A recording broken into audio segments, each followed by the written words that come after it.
Protocole d'étirement, étirement passif, post-séance.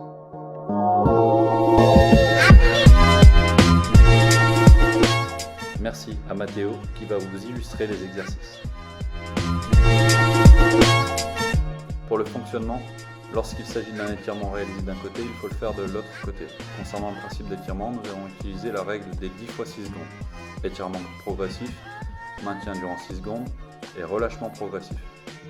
Ne jamais ressentir la douleur durant tout l'exercice. D'abord, les membres inférieurs.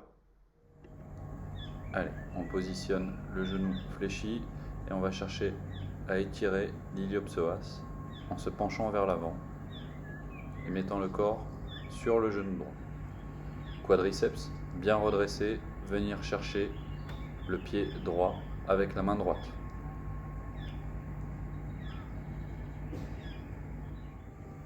Pour cet étirement des adducteurs, simplement vous mettre en position de fente latérale et venir fléchir d'un côté puis de l'autre côté. Le buste est bien redressé.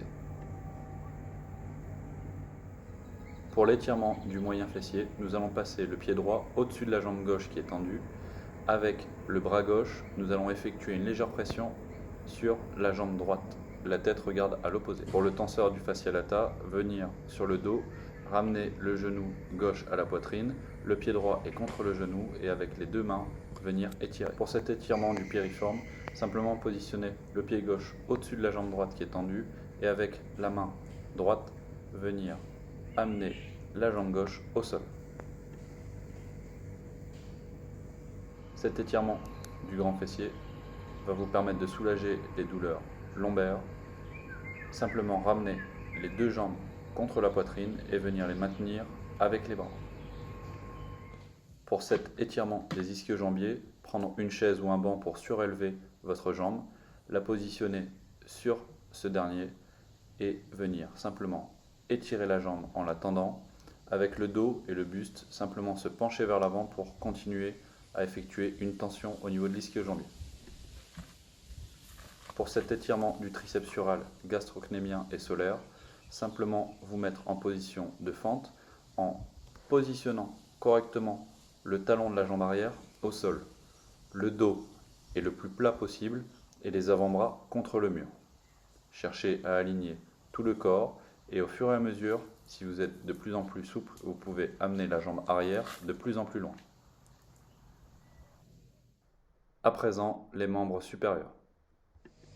Étirement des trapèzes, effectuez un mouvement de rotation des cervicales vers la droite et essayez de baisser l'épaule opposée le plus bas possible. Vous allez sentir une tension au niveau du trapèze gauche. Effectuez la même chose de l'autre côté. Pour l'étirement du grand pectoral, prendre un support tel qu'un arbre ou peut-être un mur, pliez votre coude à 90 degrés à hauteur d'épaule et simplement avancez-vous légèrement afin de sentir une tension au niveau du grand pectoral. Pour l'étirement des deltoïdes, passez la main droite devant vous, le coude gauche est fléchi à 90 degrés et venir amener la main droite le plus en arrière possible grâce au coude gauche. Cet étirement de l'infra-épineux petit rond, simplement positionnez votre main avec le dos de la main collé contre l'arrière du dos et cherchez à le relever le plus haut possible.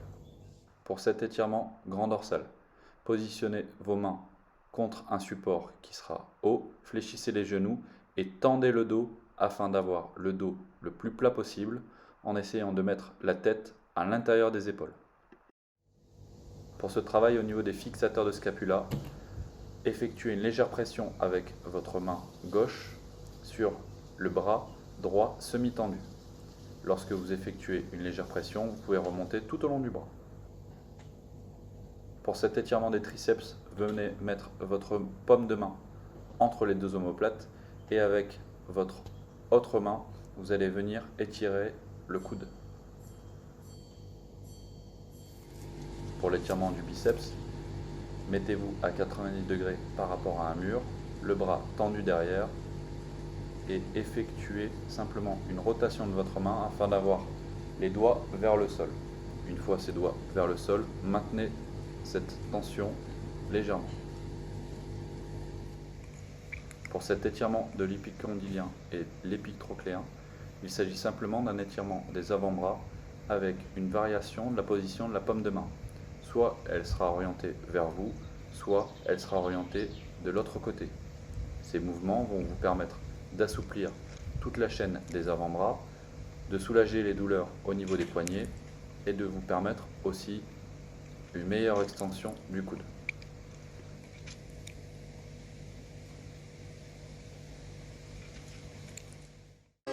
Maintenant, les étirements n'ont plus de secret pour vous. Je vous souhaite une bonne fin de séance.